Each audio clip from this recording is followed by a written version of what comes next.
Hello everyone. तो इस video में हम एक्सरसाइज 1B का क्वेश्चन नंबर 20 सॉल्व करने जा रहे हैं। तो पहले क्वेश्चन पढ़ते हैं। क्वेश्चन है find the greatest number of 4 digits which is exactly divisible by 15, 24 and 36। ठीक है, हमको सबसे बड़ा नंबर बताना है 4 डिजिट का जो कि इन तीनों नंबर से एग्जैक्टली डिविजिबल हो, यानी कि डिवाइड करने के बाद रिमाइंडर 0 आए। ठीक है, तो मान के चलते हैं कि वो सबसे बड़ा नंबर x है जिनको हम इन तीनों नंबर से डिवाइड करेंगे, यानी कि 15 से, 24 से और 36 से। अब ध्यान से देखेंगे, अगर ये x इन तीनों नंबर से कंप्लीटली डिविजिबल है तो यही x इन तीनों नंबर के कॉमन मल्टीपल से भी डिविजिबल होगा। इस बात को ध्यान में रखेंगे।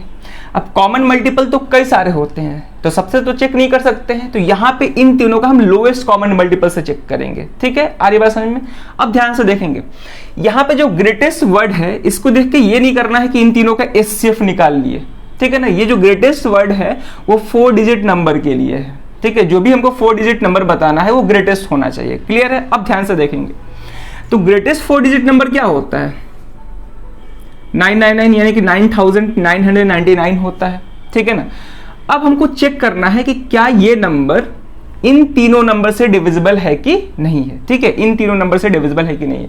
तो यहां पर हम सिंपली क्या करेंगे कि अलग अलग से चेक ना करके हम इन तीनों का लोएस्ट कॉमन मल्टीपल निकालेंगे, यानी कि एलसीएम निकालेंगे, और उस एलसीएम से चेक करेंगे कि ये डिविजिबल है कि नहीं है। ठीक है, अगर कंप्लीटली डिविजिबल नहीं होगा तो उस केस में क्या करेंगे कि रिमाइंडर आएगा, उस रिमाइंडर को इसमें से सब्ट्रैक्ट कर देंगे, तो जो भी रिजल्ट आएगा वो कंप्लीटली डिविजिबल हो जाएगा। ठीक है, तो यहां पे हम सिंपली क्या करेंगे कि गिवन नंबर्स का एलसीएम निकालेंगे। ठीक है, और उस एलसीएम से ग्रेटेस्ट 4 डिजिट नंबर को डिवाइड कर देंगे। अगर कंप्लीटली डिवाइड हो गया तो यही नंबर है, अगर कंप्लीटली डिवाइड नहीं होगा तो कुछ रिमाइंडर आएगा और उस रिमाइंडर को इसमें से घटा देंगे। यानी कि मान लेते हैं कि इन तीनों का जो एलसीएम है वो y निकल गया है, मान के चलते हैं। ठीक है ना, अगर y इसको कंप्लीटली डिवाइड नहीं कर पाएगा तो कुछ रिमाइंडर आएगा और इस रिमाइंडर को हम डिविडेंड में से सब्ट्रैक्ट करेंगे तो जो भी रिजल्ट आएगा वो इससे कंप्लीटली डिविजिबल हो जाएगा। आ रही बात समझ में? तो इसी तरह इस क्वेश्चन को सॉल्व करना है। ठीक है, तो अब हम इसका सॉल्यूशन देखते हैं।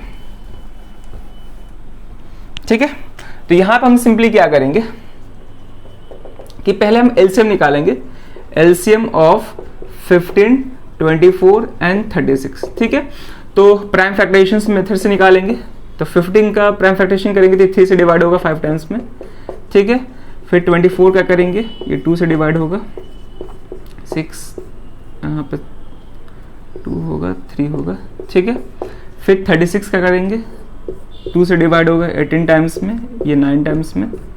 ठीक है, चलिए अब इनको प्राइम फैक्टर्स के प्रोडक्ट के फॉर्म में लिखेंगे तो ये हो जाएगा 3 × 5 और 24 का क्या हो जाएगा, 2 कितने बार है? 3 बार है, 2 पावर 3 × 3, और 36 का फिर निकालेंगे तो ये हो जाएगा 2 का स्क्वायर × 3 का स्क्वायर। क्लियर है? अब हमको एलसीएम फाइंड करना है, तो एलसीएम में हम सारे अलग अलग प्राइम फैक्टर्स लिखेंगे जो कि है 2, 3 और 5। इन सब का हाईएस्ट पावर लेंगे तो 2 का हाईएस्ट पावर 3 है।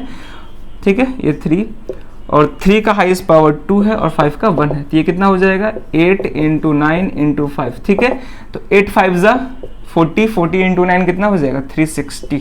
तो इन तीनों का एलसीएम क्या है? 360 आया। सॉरी, आंसर नहीं है ये।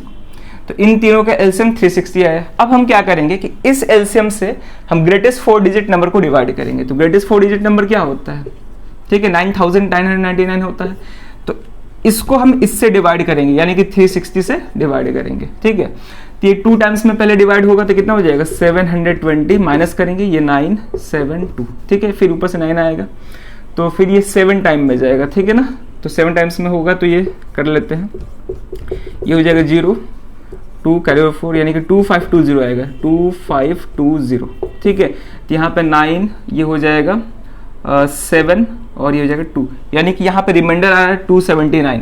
यानी कि ये जो 4 डिजिट नंबर हम लिए हैं 9999, ये जो है इस नंबर से कंप्लीटली डिविजिबल नहीं है, रिमाइंडर आ रहा है 279 आ रहा है। तो अब हम क्या करेंगे कि कंप्लीटली डिवाइड होने के लिए हम बताए थे कि अगर डिविडेंड कंप्लीटली डिवाइड नहीं हो रहा है डिवाइजर से, तो उस केस में क्या करते हैं कि रिमाइंडर को डिविडेंड में से सब्ट्रैक्ट करते हैं। तो उस केस में जो भी रिजल्ट आता है वो डिवाइजर से कंप्लीटली डिविजिबल होता है। तो यहाँ पे हम क्या करेंगे कि 999 में से 279 को सब्ट्रैक्ट कर देंगे, तो ये कितना हो जाएगा? यहाँ पे चेक कर लेते हैं, 9999 है और 279, ये हो जाएगा 0 97 यानी कि 9720। अब ये जो नंबर है 360 से कंप्लीटली डिविजिबल होगा।